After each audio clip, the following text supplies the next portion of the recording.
Good morning. It's Friday, December 6th in Altoona, Iowa. In the morning, I caught Cory Booker giving a stump speech in downtown Des Moines. If your viewing time or interest is limited, I recommend the question and answer video from the Farmers Forum, at which, to my impression, Senator Booker simply wowed the crowd. He started out as the only candidate of the six speaking who had no real connection to farms at all. And by the end of his question and answer session, he had won over the audience and they gave him a standing ovation. Only one other speaker of the six got a standing ovation, and that was Senator Sanders. And he had a number of supporters, not farmers, just Bernie supporters in the room. I'm not sure that Senator Booker had any outside supporters in the room, but these farmers enjoyed hearing him talk. So if your time is limited, check out the question and answer video. If you like that, or if you like Booker a lot, watch them both. All right. Well, look, I am so thrilled to be in Iowa. What is going to be an incredible 12-county tour, lots of stops. But I wanted to come here first and talk a little bit more about our campaign. We have been consistent from the very beginning about the values that we were going to stand for, the virtues that we know are in America that we think need to be heralded and hailed and, in fact, give us strength to win in difficult times. But that is the story of how we beat bullies and bigots and demagogues and the powerful, the so-called powerful in every generation.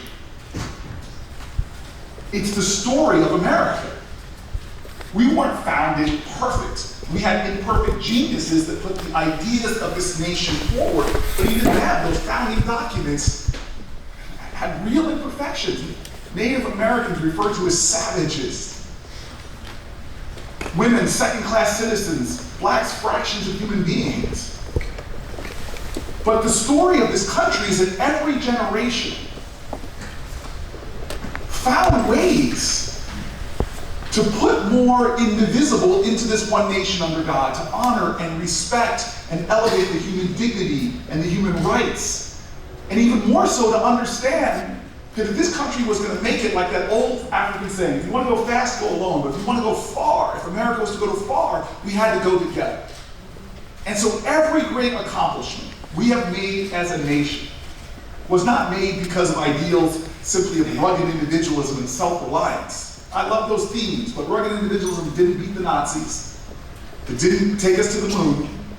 It didn't beat Jim Crow. We did those things together. Diverse coalitions at every point in our history. The bigger and bolder the coalitions, the more justice we were able to obtain, the more we expanded opportunity in this country. We are the nation that even in our most trying and tragic times, we turn those tragedies into a rallying cry. When women threw themselves out windows at the shirtwaist factory fire to die on the pavement below. We had Americans that knew that democracy was not a spectator sport, it was a verb. And they got up and joined hands with others, joined in common cause and common purpose, and we changed laws. Protected workers, elevated their rights when 4 girls died in a bombing in Birmingham. This nation's outrage got them out working together, joining hands, battling forward, taking down bigots and bullies and transforming laws in Washington, protecting civil rights, advancing voting rights. That is our story. And so you want to know what this election is about? It's about this fact that we in America share common cause and common purpose, but we have not yet been able to translate that in our politics to get the things done we all know, and it is hurting us.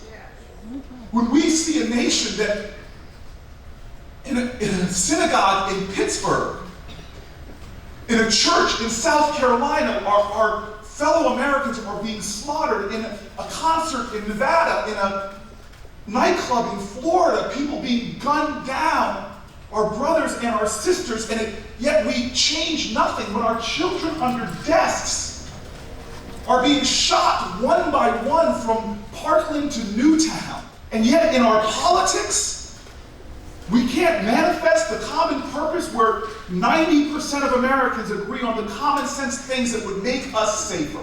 We know our history.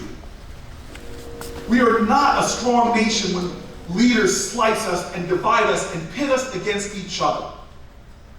This election is about something deeper than any individual candidate.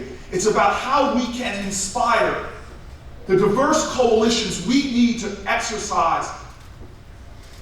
We need to inspire, that we need to achieve the best of who we are, honor our history by forging into the future with a confidence and a strength that can only come from each other.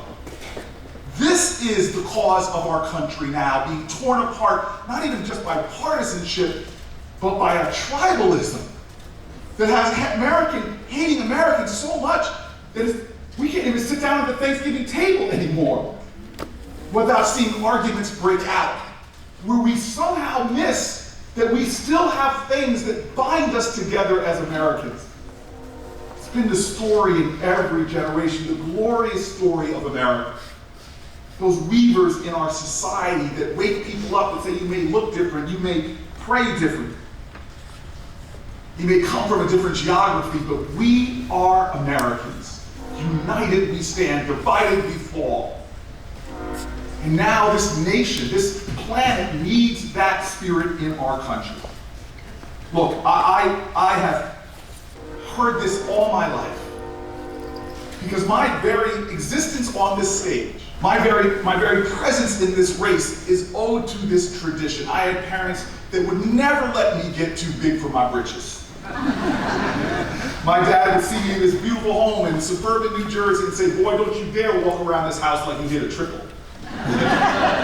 You were born on third base, young man. All the blessings you enjoy were paid for by the struggles of folk, and it wasn't just black folk. I literally my parents got to buy the house we lived in New Jersey because activists came to their aid. When real estate agents were turning them away at house after house that they would look in suburban towns with some of the best public schools in our state, they were frustrated, and what they found were fellow Americans, a black activist who just had her 93rd birthday, and a whole bunch of white lawyers and white neighbors who all came together in a new coalition in that community to say, enough of this, we are going to fight. And they joined together, and through a big sting operation, I call it a conspiracy of love, they had a white couple pose as my parents in order to put a bid on the house and get those contracts prepared. And so you have to understand, my parents grounded me in what is the best of American traditions. They weren't impressed. I went to Stanford, got my master's there too, Oxford Rhodes Scholar, came back to Yale Law School, and my father, this poor boy from North Carolina who would complain right now if I called him poor. He'd tell the truth, boy, tell him I was just Po, P-O, I couldn't afford the other two letters. Looked at his son and said, boy, you got more degrees in the month of July, but you ain't high. Right here about the degrees you get, it's about the service you give.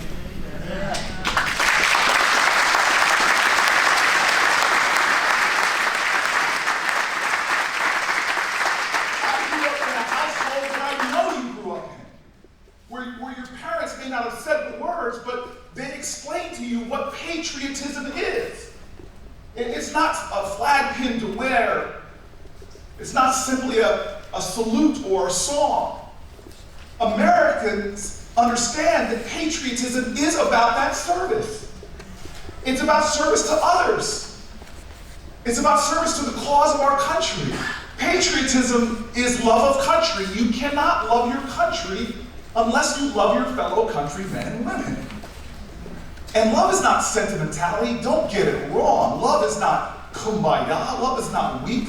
Love is also a verb like democracy. It demands sacrifice and service and struggle. It understands that we're all in this together, that injustice anywhere is a threat to justice everywhere. It knows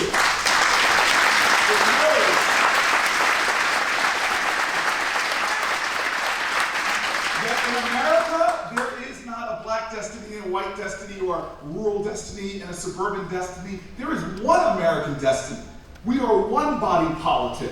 And a cancer in any part of this country is a threat to the whole body. It's why folks that were prayed different than my family and looked different than my family got on buses to do freedom rides.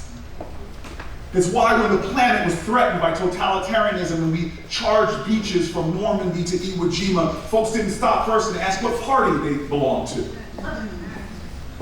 It's why in Seneca Falls, there weren't just women in the cause of suffrage. It's why in the abolitionist movement, blacks and whites joined together to build out the best infrastructure project this nation has ever seen, the Underground Railroad. That is the commitment our country needs. That is the love, and I am running for that purpose.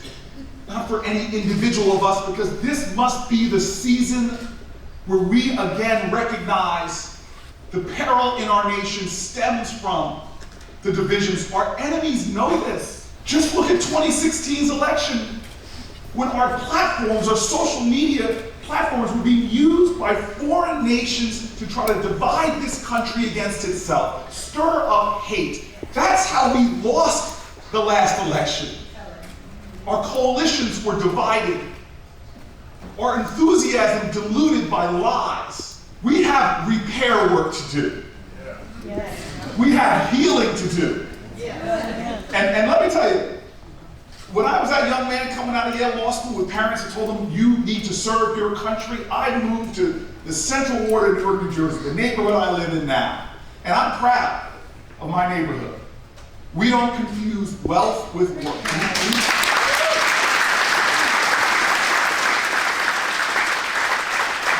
parents were proud of me. They said, you've gone to some of the front lines of the fight for the promise of America.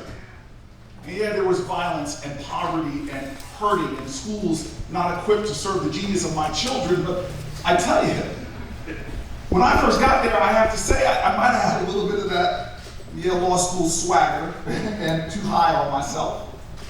But I did the right thing. I got a job as a lawyer for tenants. People fought for my housing rights. Grew up in the house I grew up in. I joined the fight on the front lines to fight for other people's housing rights. But you know, God has a way. Then when you land in an unfamiliar territory, when you land in a challenge, I believe that faith is that when you come to the end of all the light you know and you're about to step into the darkness, faith is knowing one or two things is going to happen. Either you're going to find solid ground underneath you, or the universe will send you people who teach you how to fly. And so, a man who gave my life, my career, flight, was a man named Frank Hutchins. Now, this was an elderly man in my neighborhood who was a renowned tenant activist. He led the longest rent strike in the 70s. And his first lesson to me is the lesson that's at the core of this campaign. At the core of what I believe is the fight for America. You know, I had this tenant meeting that we were going to. I was just going to collect firsthand testimony to put in a complaint to go against this horrible slumlord who would run buildings into a ground. People were suffering in those buildings. We get into that basement of fellow Americans, and I'm writing as people come up to the mic one after another, talk in their moment before figures of seeming authority to talk about what's going on. The tenant president was there, the Frank Hutchins was there, I was, others were there. But the meeting went on and on. But I'll never forget watching Frank. Every person that came up to that microphone, he looked at them as if they were the first person of the night speaking. Well, the meeting went further than I needed, and hours later we leave, and I'm making maybe a bit of an obnoxious comment to Frank about how long the meeting went. And Frank turns to me with this gentility and kindness and just says to me, you don't understand that powerful, wealthy slumlord, these buildings that seriously need repair, if we are going to win, the first thing we have to do is repair community. Repair the bonds that exist between folks, because every one of those people who came up there deserves to be seen, deserves to be heard. They need to be included in this coalition. The strength of this community will determine the success of our cause. And I'll tell you, this man who saw everyone the folks people will overlook, the folks who are going through tough times. He saw them as equals. He saw their divinity. He saw that his destiny and the destiny of the whole was determined on how well we pull each other together and are there for each other. And so let me tell you right now, we are a nation that is in urgent need of this spirit of America. I know that what you're hearing on the news, what people want to focus in on this election, are not these values and these virtues. I hear people all the time say to me, your spirit of love and calling for a revival of civic grace, calling for more courageous empathy, how is that going to take on the fight against Donald Trump? And I get confused by the question and said, what is empathy and compassion and love? How are they in any way contrary to fighting the good fight? In fact, they are the necessary ingredients we need to win the fight.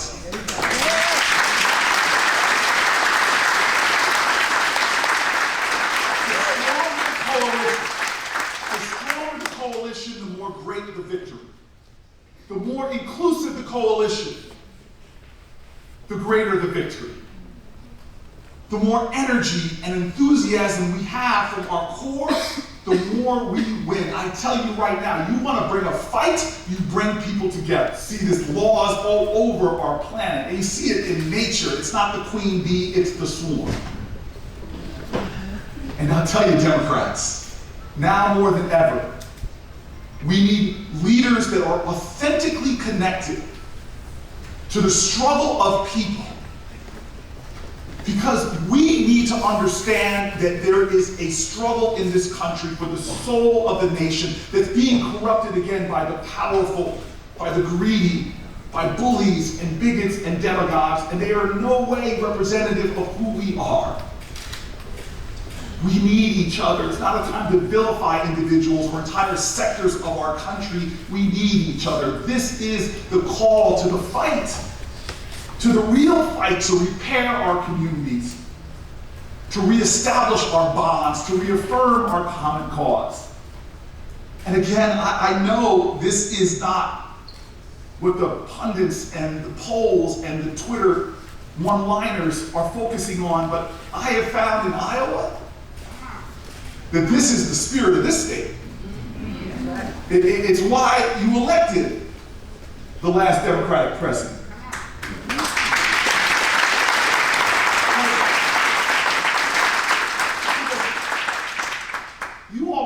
And I'm going to make it plain right now. Democrats, we are not going to win this election by talking about what we're against. We need to start talking about what we're for.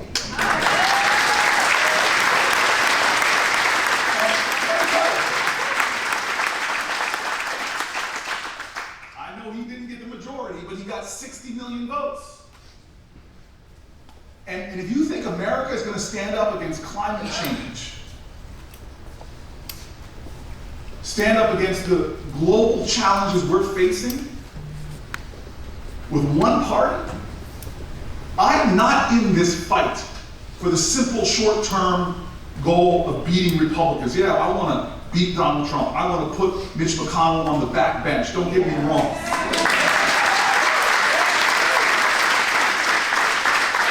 We're going to win Senate seats from Iowa to South Carolina.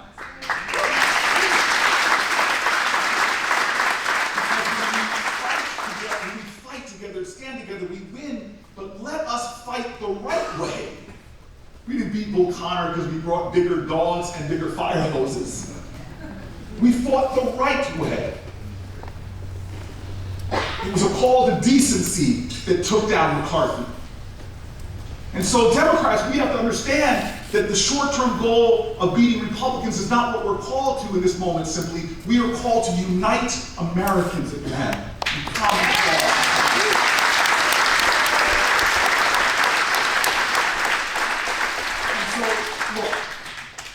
When I'm in basements in Waterloo or living rooms in Burlingame, when I meet with black farmers in South Carolina and white farmers here in Iowa, when I hear from small business owners in our cities, entrepreneurs, in our suburbs and those who dream of starting businesses. When I talked to a woman who gave me a picture in New Hampshire, a young man died from an opioid overdose.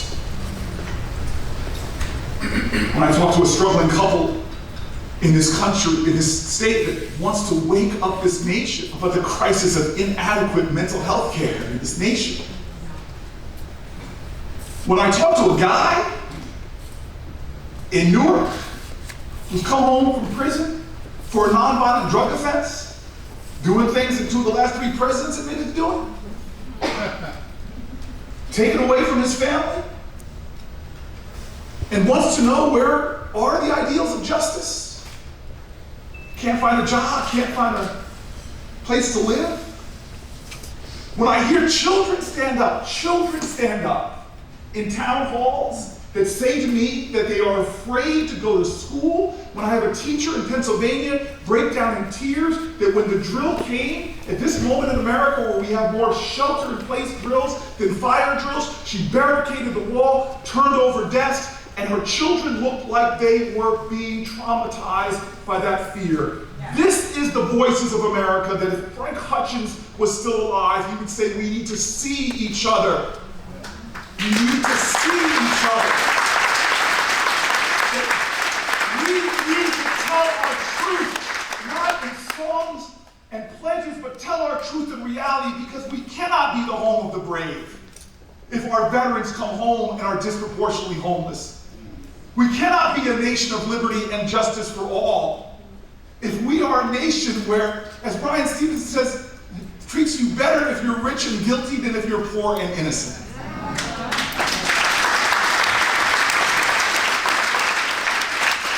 These are truths, these are virtues, these are values that I have discovered all over this nation running for president. When people pat me on the back and tell me, don't change your message, Cory Booker. Because we are a party of aspiration. We are a party of inspiration. We're a party that wants to beat Donald Trump with urgency and need, but we know beating Donald Trump is the floor, it is not the ceiling. It gets us out of the valley, it does not get us to the mountaintop. I am here as a leader in America to call us again to the mountaintop. Now, I want you to know that we have a nation right now that has an election to decide. And Iowa, do not let anybody else decide it for you. I love the fact that 10 years ago, people might want to criticize this caucus process, but 10 years ago, you took a chance on a guy with a funny name. But you did that not because of one individual. You knew this was about something bigger than any individual American. Our past is about bigger than any one American story. Our accomplishments were achieved not because of people that might be on our coins or have holidays named after them. Our accomplishments have always come from the grassroots up. They have always come because of the activism and the engagement of those people who helped my family move in to a house we grew up in. You all in this state have shown that we are strongest when progressive Democrats, modern Democrats, urban, suburban, rural, when we as Democrats come together, not tearing each other down, but lifting all of us up. You know that we are best when we are that party that calls this nation again to the mountaintop. That heralds to the days where King pointed to that mountaintop, where Kennedy pointed to the moon, where Harvey Milk stood up in San Francisco and called us to a greater love, where Susan B. Anthony stood up and reminded us that it was we the people, not just we the male citizens, that founded this nation.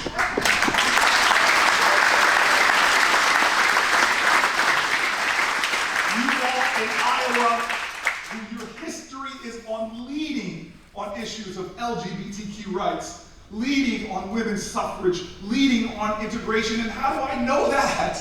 Because I'm here because of that Iowa spirit. When my grandmother's grandmother was suffering crisis in Alabama, she took as a single woman her 9 children to a town here in Iowa called Buxton.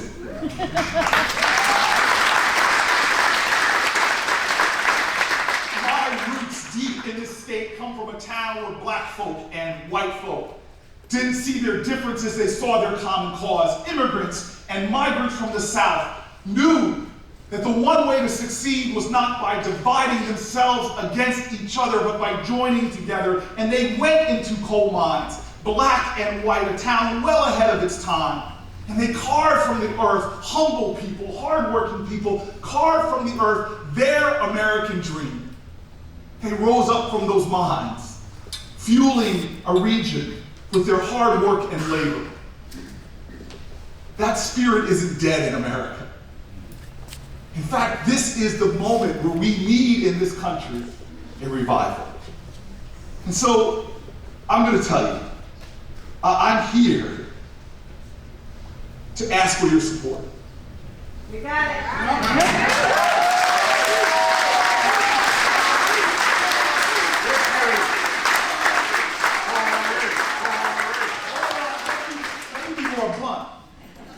I'm asking you when your caller ID is showing that some pollster's calling you. Pick up the phone and answer, please. Choose me, choose us. Choose virtue and values. Choose love. I'm asking you to choose it not just by answering the phone and answering some questions with pollsters. I'm asking you to choose it by understanding when you hear people say, this is the most important election of our lifetime, turn around and tell them, then act like it.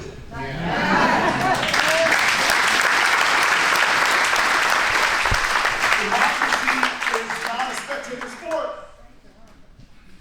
Democracy is a full participation endeavor that every generation must earn through their work, through their sweat. And if you believe in me, if you believe in this vision, if you believe that we are a nation that must come together and stand together, if you believe that we need a candidate that can authentically connect to the fullness of our coalition, if you believe that that Obama coalition that won in 2008 and won in 2012 with record turnouts that helped us to turn a Senate and turn a House, if you believe that that's what we need again, then don't just support me, volunteer. Don't just volunteer, contribute. Do everything you can, because this is an election that when we go into the ultimate fight against Donald Trump, the showdown to choose not which party wins, but which spirit wins, to choose if we will be a nation that yet again re-elects someone who demeans and divides and degrades, to choose if we are going to reject that and embrace again a nation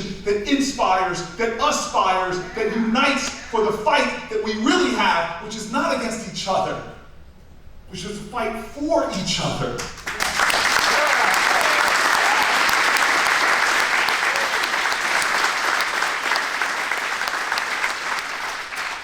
And so I want to end with Frank.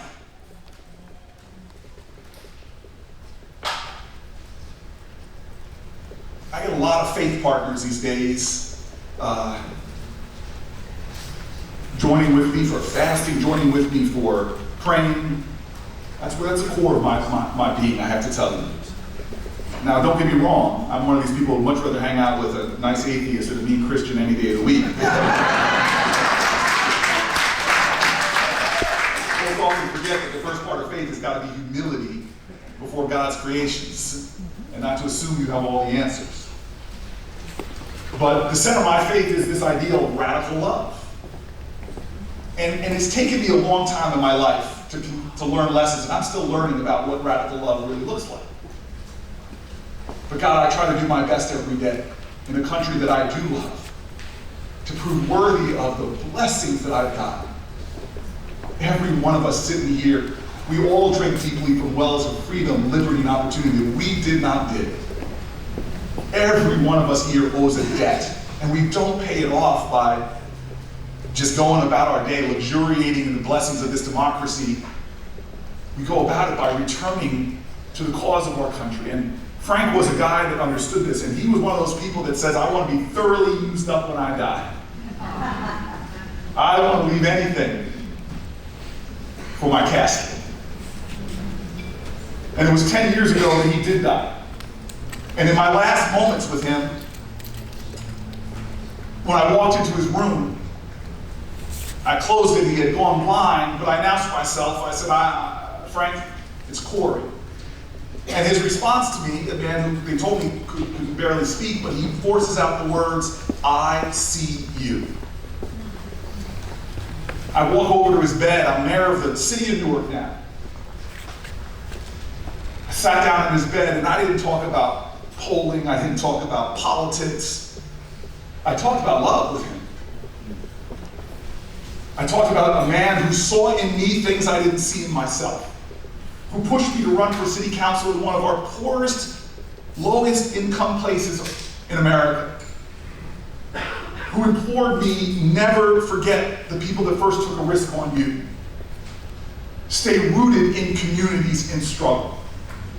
His life to me was about taking risks for causes greater than yourself. And I told him and repeated to them the lessons that he gave me. I told him that I wouldn't be where I was if he didn't see things in me that I didn't see in myself. I reminded him that I wouldn't have been elected if he didn't go door to door through projects and low-income housing and put his reputation alongside mine and said, you can trust this young man.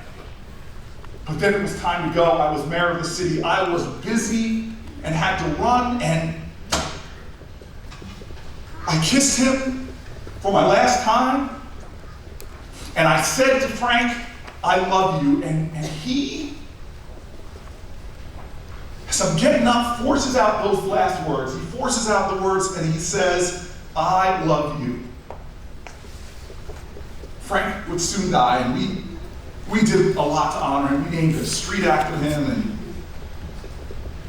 celebrated him after his death, but I know that's not what Frank was in it for. It wasn't about celebrity for him, it was about significance. It wasn't about popularity for him, it was about purpose, staying true to his life purpose, a purpose of love. For Frank, it was not about how many people show up for you when you're dead, it's about how many people you show up for every day while you're alive.